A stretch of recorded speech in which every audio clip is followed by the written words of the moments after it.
Good morning class 8। Last class में हमने chapter number 5 start किया था और हमने पेज नंबर 57 तक पढ़ लिया था। आज हम 58 से स्टार्ट कर रहे हैं। देखिए, are this different levels of courts connected to each other. ये जो डिफरेंट लेवल के कोर्ट्स हैं, चाहे वो तहसील लेवल पे हो, चाहे वो डिस्ट्रिक्ट लेवल पे हो, चाहे वो हाई कोर्ट लेवल पे हो, चाहे वो सुप्रीम कोर्ट लेवल पे हो, क्या ये जो सब कोर्ट्स हैं वो एक साथ कनेक्टेड हैं? Yes they are. हाँ, ये एक साथ कनेक्टेड है। In India we have an integrated judicial system. भारत के अंदर इंटीग्रेटेड जुडिशियल सिस्टम है। इंटीग्रेटेड जुडिशियल सिस्टम का मतलब क्या होता है कि अगर एक हाई कोर्ट या अगर एक हायर कोर्ट किसी फैसले पर अपना निर्णय दे देता है तो उस फैसले को सब लोअर कोर्ट्स को मानना ही पड़ता है। Meaning that the decision made by higher courts are binding on the lower courts. Another way to understand this integration is through the appellate system that exists in India। अगर इस system को समझना है कि किस तरीके से एक छोटा कोर्ट बड़े कोर्ट से जुड़ा हुआ है तो हमें भारत के अंदर अपीलेट सिस्टम को भी समझना पड़ेगा। अपीलेट सिस्टम का मतलब क्या होता है कि अगर कोई पर्सन लोअर कोर्ट के निर्णय से सेटिस्फाई नहीं है तो वो लोअर कोर्ट से अपर कोर्ट के अंदर उसके अंदर अपील कर सकता है। जैसे मान लो केकड़ी के अंदर ACGM कोर्ट है। अब मान लो उस कोर्ट से कोई जो इंसान है, अगर उसका उस कोर्ट के अंदर केस चल रहा है और अगर वो उस कोर्ट के निर्णय से खुश नहीं है तो वो केकड़ी के अंदर जो ACGM से बड़ा जो कोर्ट है ADJ कोर्ट, वहाँ पर अपनी अपील कर सकता है। ठीक है, ADJ होता है, फिर डिस्ट्रिक्ट लेवल पे DJ होता है और जिसको हम डिस्ट्रिक्ट जज कहते हैं, और फिर स्टेट लेवल पर हाई कोर्ट होता है और सुप्रीम कोर्ट होता है जो कि पूरे देश में एक ही है, जो कि न्यू दिल्ली में सिचुएटेड है। This means that a person can appeal to a higher court if they believe that the judgement passed by the lower court is not just. Let us understand what we mean by the appellate system by tracking a case state Delhi administration versus Lakshman Kumar and others 1985 from the lower courts to the Supreme Court। Appellate system को समझने के लिए हम एक case का example ले रहे हैं और ये केस हुआ था 1985 में। ये हुआ था Delhi administration state versus Lakshman Kumar and others के बीच में, और इसमें यह देखा गया कि किस तरीके से एक लोअर कोर्ट से एक केस सुप्रीम कोर्ट तक गया और किस तरीके से उसका फैसला हुआ। देखिए, in February 1980 Lakshman Kumar married 20-year-old Sudha Goyal and they lived in a flat in Delhi with Lakshman brother and their families. February 1980 में लक्ष्मण कुमार की शादी 20 वर्षीय सुधा गोयल से हुई और वे दिल्ली में अपने फ्लैट में रहने लगे और लक्ष्मण कुमार के साथ उनके भाई और लक्ष्मण कुमार का परिवार भी साथ में रहने लगा। On 2 December 1980 Sudha died in hospital due to burns. 2 December 1980 को सुधा की जलने के कारण हॉस्पिटल में मृत्यु हो गई। हर family filed a case in court.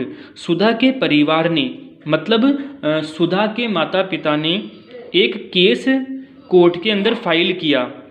When this case was heard in the trial court, 4 of her neighbors were called in as witnesses। जब इस कोर्ट को वहीं के ट्रायल कोर्ट के अंदर सुना गया तो ये पाया गया कि इस केस के 4 गवाह हैं।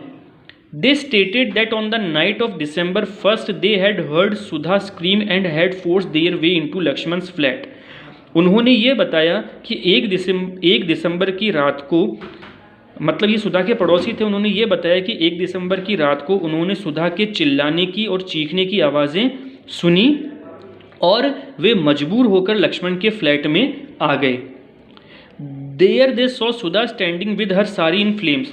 जहाँ पर उन्होंने देखा कि सुधा जो है और सुधा की साड़ी पर क्या लगी हुई है, आग लगी हुई है, आग की लपटों से सुधा झुलसी हुई है। They extinguished the fire by wrapping Sudha in a gunny bag and a blanket. तब उन्होंने सुधा को एक ब्लैंकेट से ढक दिया और किसी तरीके से सुधा को उस वक्त बचा लिया। Sudha told them that her mother in law Shakuntala and had poured kerosene oil on her and that her husband Lakshman had lit the fire। Sudha ने उन पड़ोसियों को बताया कि सुधा की जो सासू है शकुंतला ने सुधा पर केरोसिन ऑयल डाल दिया और सुधा के हस्बैंड ने उसमें क्या लगा दी, आग लगा दी। During the trial, members of Sudha's family and a neighbor stated that Sudha had been subjected to torture by her in-laws and that they were demanding more cash, a scooter and a fridge on the birth of the first child. जब इस trial को court के अंदर सुना जा रहा था तो सुधा के पड़ोसियों ने सुधा को बताया कि सुधा के ससुराल वाले सुधा को लगातार टॉर्चर कर रहे थे। वे सुधा को कह रहे थे कि जैसे आपका फर्स्ट चाइल्ड हुआ है तो आपको क्या करना है कि अपने परिवार से और भी पैसे लेकर आने हैं, स्कूटर लेकर आना है और फ्रिज लेकर आना है। इट मीन्स वे सुधा से ज़्यादा डाउरी मांग रहे थे। As part of their defense, Lakshman and his father's mother stated that Sudha's sari had accidentally caught fire while she was heating milk. Defence में लक्ष्मण और उसकी माँ ने ये बोला कि हमने सुधा को नहीं जलाया है, जब सुधा दूध गर्म कर रही थी तब सुधा की साड़ी के अंदर आग लग गई। On the basis of this and other evidence, the trial court convicted Lakshman, his mother Shakuntala and his brother-in-law Subhash Chandra and sentenced all three of them to death. जब ट्रायल कोर्ट ने इस पूरी बहस को सुना तो trial court ने इन तीनों को, सुधा के हस्बैंड लक्ष्मण को, सुधा की सासू जो हैं शकुंतला को और सुधा के देवर सुभाष चंद्र को, तीनों को गुनहगार माना और उन्हें मृत्युदंड की सज़ा दी। In November 1983, the three accused went to the High Court to appeal against this verdict of the trial court. अब आपको ये देखना है कि ट्रायल कोर्ट ने तो इन तीनों को क्या दे दिया था, डेथ की पेनल्टी दे दी थी ट्रायल कोर्ट ने, लेकिन जब इनको डेथ की पेनल्टी मिली तो ये तीनों के तीनों कहाँ पर गए, हाई कोर्ट में इस चीज़ की अपील करने के लिए गए। तो in November 1983 the three accused went to the high court to appeal against this verdict of the trial court. ठीक है, उन्होंने ट्रायल कोर्ट के इस निर्णय को कहाँ पर चैलेंज किया, हाई कोर्ट के अंदर चैलेंज किया। अब देखो ट्रायल कोर्ट छोटा होता है, जो मैंने आपको बताया, चाहे आप ट्रायल कोर्ट को आप मान लो ACGM मान लो, ADJ मान लो या डिस्ट्रिक्ट कोर्ट मान लो, और हाई कोर्ट, इन तीनों कोर्ट से सुनने के बाद उन्होंने फिर इसको कहाँ पर चैलेंज किया, हाई कोर्ट के अंदर चैलेंज किया। The high court after hearing the arguments of all the lawyers decided that Sudha had died due to an accidental fire caused by the kerosene stove। जब हाई कोर्ट ने lawyers की बहस को सुना तो हाई कोर्ट इस नतीजे पर पहुंचा कि सुधा को जलाया नहीं गया है, बल्कि सुधा जो है वो सुधा जब दूध गर्म कर रही थी तब ही सुधा गलती से वहाँ पर सुधा की साड़ी के अंदर वहाँ पर क्या लग गई, आग लग गई। Lakshman, Shakuntala and Subhash Chandra were acquitted. तब हाई कोर्ट ने क्या किया कि लक्ष्मण, सुधा और सुभाष चंद्र को दोष मुक्त कर दिया और उन्हें रिहा कर दिया। You may remember the photo essay on the women's movement in your class 7th book. आपने आपकी क्लास 7th की बुक के अंदर फोटो ऐसे देखा होगा वीमेंस मूवमेंट का। You read about how in the 1980s women's group across the country spoke out against dowry deaths. आपने ये देखा होगा कि 1980s के अंदर किस तरीके से वीमेंस के अलग अलग ग्रुप्स ने डाउरी डेट्स के खिलाफ पूरे देश के अंदर आवाज़ उठाई। डाउरी डेथ का मतलब क्या होता है कि अगर लड़की वाले सही तरीके से दहेज नहीं दे पाते या ज़्यादा दहेज नहीं दे पाते तो ससुराल वाले क्या करते हैं कि उन लेडीज़ को मार देते हैं। ये डाउरी डेथ्स कहलाती है। They protested against the failure of courts to bring these cases to justice. ये वीमेन ग्रुप्स कोर्ट्स के खिलाफ प्रोटेस्ट करने लगी कि कोर्ट सही तरीके से जस्टिस नहीं दे रहा है। The above High Court judgment deeply troubled women and they held demonstrations and filed a separate appeal against this High Court decisions in the Supreme Court through the Indian Federation of Women Lawyers। जब इस high court ने लक्ष्मण, शकुंतला और सुभाष चंद्र को equity कर दिया था, मतलब दोष मुक्त कर दिया था, तो इन सब से गुस्सा होकर ये सभी जो महिलाएं थी उन्होंने क्या किया कि हाई कोर्ट के इस फैसले के खिलाफ सुप्रीम कोर्ट के अंदर, हाई कोर्ट के इस फैसले के खिलाफ सुप्रीम कोर्ट के अंदर इन्होंने क्या किया, अपील लगाई Indian federation of women lawyers की तरफ से। ठीक है, और फिर ये केस कहाँ पर सुना गया, सुप्रीम कोर्ट ऑफ इंडिया जो कि न्यू दिल्ली में है। In 1985, the Supreme Court heard this appeal against the acquittal of Lakshman and the 2 members of his family। 1985 में सुप्रीम कोर्ट ने इस केस की अपील को सुना जो कि दोष मुक्त लक्ष्मण और उसकी माता शकुंतला और उसके भाई सुभाष चंद्र के खिलाफ था। क्योंकि इन्हें हाई कोर्ट ने पहले क्या कर दिया था, दोष मुक्त कर दिया था। The supreme court heard the arguments of the lawyers and reached a decision that was different from that of the high court. जब सुप्रीम कोर्ट ने लॉयर्स की आर्ग्यूमेंट को सुना और जब सुप्रीम कोर्ट ने इस चीज़ को सही से समझा तो सुप्रीम कोर्ट ने एक फैसला दिया जो कि पहले वाले हाई कोर्ट से बिल्कुल अलग था। They found Lakshman and his mother guilty but acquitted the brother-in-law Subhash because they did not have enough evidence against him. Supreme court ने ये पाया कि लक्ष्मण और उसकी माँ शकुंतला क्या हैं, दोनों दोषी हैं, लेकिन सुभाष चंद्र के खिलाफ सही पूरे सबूत नहीं होने के कारण उन्होंने सुभाष चंद्र को तो छोड़ दिया और लक्ष्मण और उसकी माँ को दोषी करार दे दिया। The supreme court decided to send the accused to prison for life. और सुप्रीम कोर्ट ने ये डिसाइड किया कि ये जो दोनों एक्यूज्ड हैं, दोनों कौन कौन, लक्ष्मण और उनकी माँ शकुंतला, इनको आजीवन कारावास की सज़ा दी गई। तो ये देखिए कि ये क्या है, एपीलेट सिस्टम है कि किस तरीके से एक केस पहले ट्रायल कोर्ट्स में चला, एक डिस्ट्रिक्ट के ट्रायल कोर्ट्स में चला और फिर जब उस डिस्ट्रिक्ट के जब उनका फैसला आया तो उनसे खुश नहीं होकर उन्होंने आगे अपील कहाँ पर कर दी, उस राज्य के हाई कोर्ट पे। और जब उनका फैसला सही आ गया लेकिन वीमेंस को ये फैसला सही नहीं लगा तो इंडियन वीमेन फेडरेशंस ने क्या किया कि इस केस को सुप्रीम कोर्ट ऑफ इंडिया के अंदर वो इस केस को ले गए। ठीक है, अब हम आ रहे हैं पेज नंबर 60 पे। देखिए यहाँ पर लिखा हुआ है what are the different branches of the legal system.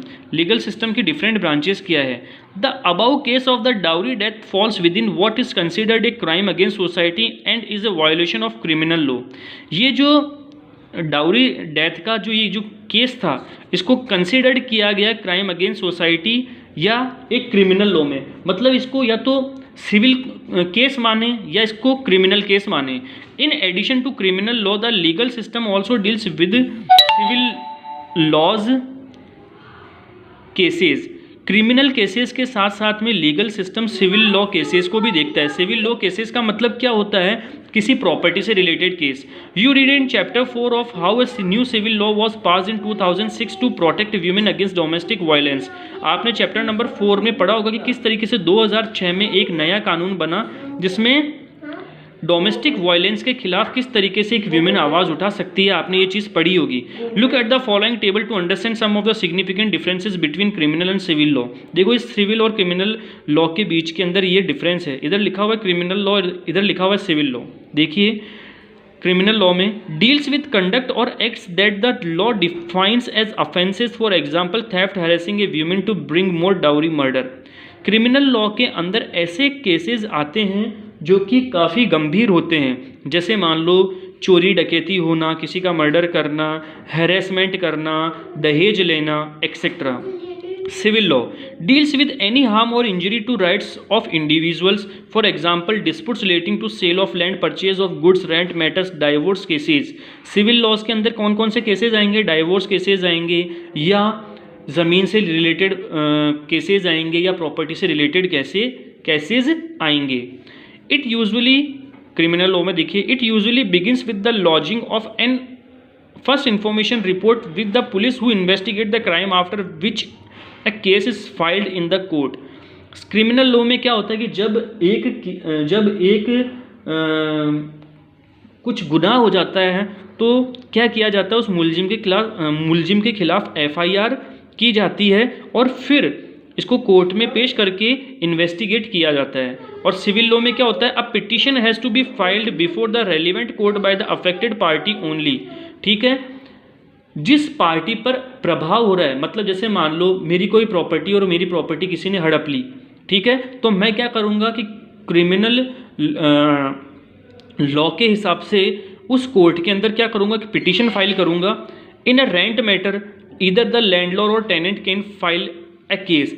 एक ये किराए पर मतलब किराए से रिलेटेड, जैसे मान लो अगर किसी के घर में कोई किराएदार रह रहा है, अब वो किराएदार उसका घर छोड़ ही नहीं रहा है, ना ही उसको किराया दे रहा है, तो वो लैंडलॉर्ड भी उस टेनेंट के खिलाफ सिविल लॉ फाइल कर सकता है।